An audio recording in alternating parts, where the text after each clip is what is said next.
بسم اللہ الرحمن الرحیم۔ آپ کی خدمت میں ایک حدیث کا خلاصہ ہر سال پیش کیا کرتا ہوں 10 محرم کی آمد سے پہلے،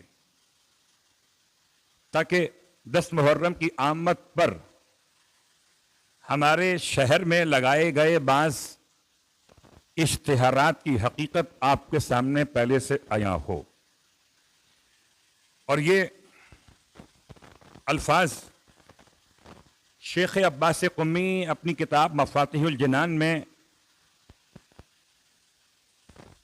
اس کتاب کے حوالے سے نقل کرتے ہیں۔ کتاب شفاء الصدور، زیارت عاشورہ کی شرح شفاء الصدور، اور اس میں زیارت عاشورہ کا جملہ کوٹ کرتے ہیں: اللہم ان ھذا یوم تبرکت بہ بنو امیہ۔ پروردگار 10 محرم کا دن، عاشور کا دن، بنو امیہ نے برکت کا دن قرار دیا۔ اللہ اکبر! برکت کے دن کے ساتھ ایک اور جملہ، فرحت بہ،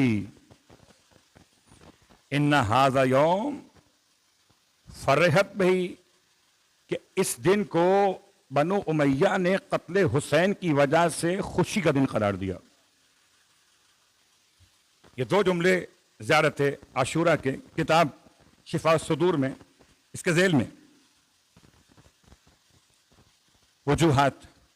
بنو امیہ نے آج کے دن یعنی 10 محرم کے دن آئندہ سال کے لیے غلہ اور جنس جمع کر کے رکھنے کو مستحب جانا، اور اس عمل کو وسعت رزق اور خوشحالی کا ذریعہ قرار دیا، اور اہل بیت کی طرف سے ان کے اس خیال باطل کی بار بار تردید اور مذمت کی گئی۔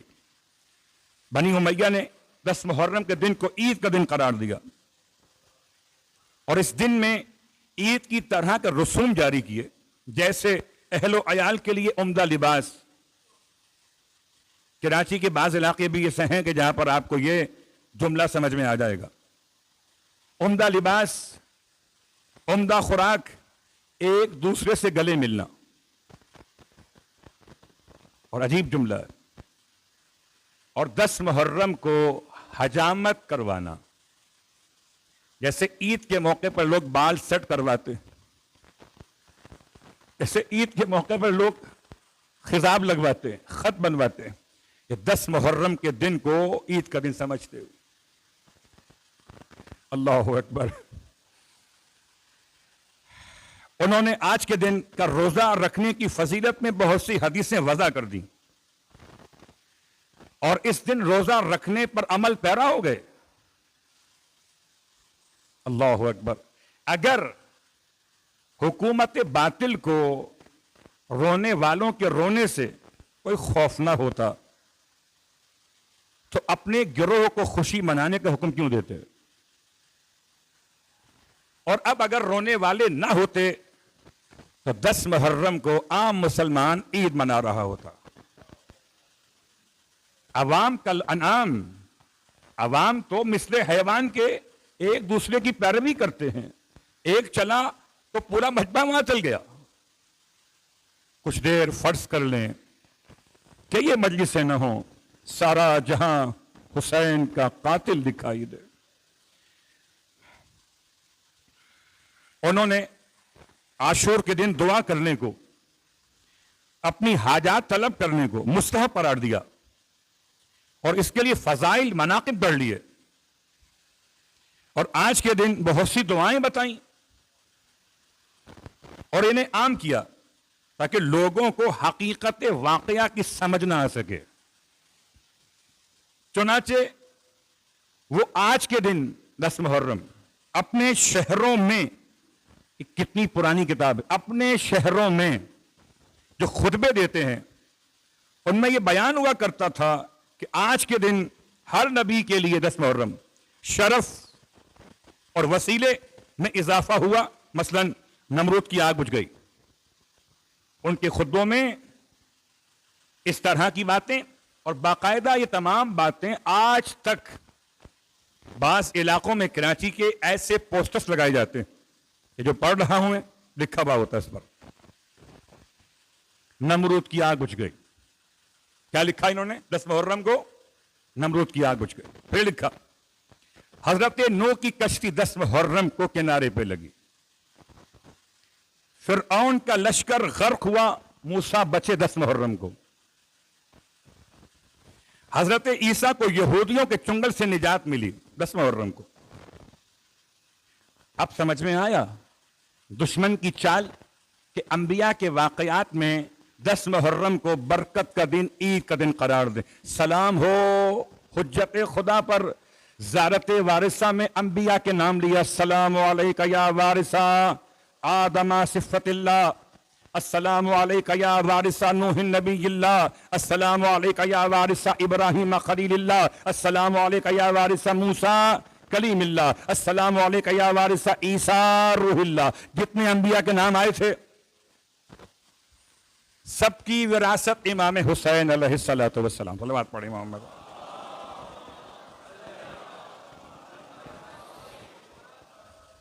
اس بارے میں شیخ صدوق علیہ الرحمہ نے مکہ مکرمہ کی ایک روایت کو اس طرح بیان کیا. ایک خاتون گزری ہے مکے میں جس کا نام تھا جبل مکیہ. وہ حضرت میثم تمار مسجد حرام میں وہ خاتون حضرت میثم تمار سے یہ سن کر رو رہی ہے. مجمع موجود ہے.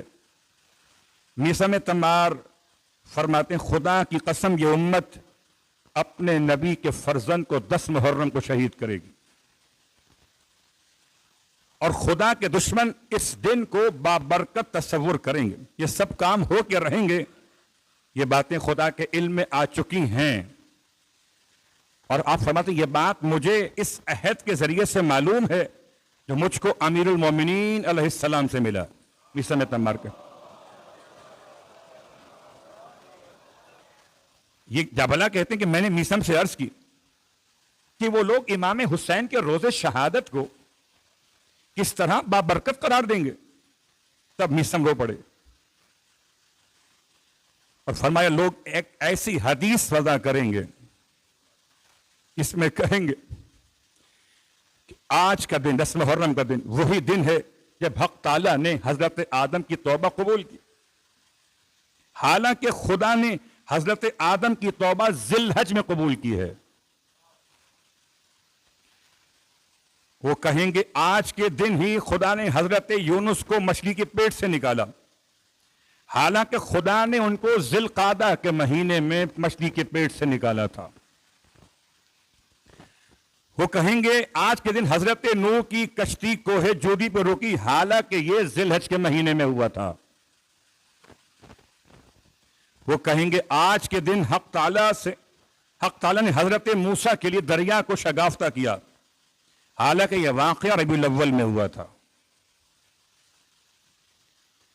خلاصہ میثم تمار کی اس روایت میں وہ تمام تصریحات موجود ہیں کہ جو مظلومیت سرکار سید الشہداء اور بنو امیہ کے مظالم آج تک جاری و ساری ہیں. آج تک. اللہ اکبر.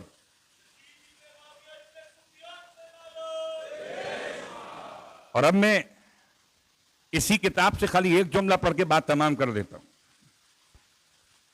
ہو سکتا ہے آپ کے پاس واٹس ایپ پر میسیجز میں آج کل بڑی چیزیں مکس ہو جاتی ہیں. آپ نے کوئی دعا کسی اور کو سینڈ کی کہیں سے آئی ہوئی ہے تو یاد رکھیے گا 10 محرم کے لیے خاص طور سے وہ دعا جو گڑھی گئی کیا ہے. یا قابل توبت آدم یوم عاشورہ. آپ کو پہچان کروا رہا ہوں. یا قابل توبت آدم یوم عاشورہ گڑھی ہوئی دعا کا پہلا جملہ. یا رافع ادریس الی السماء یوم عاشورہ.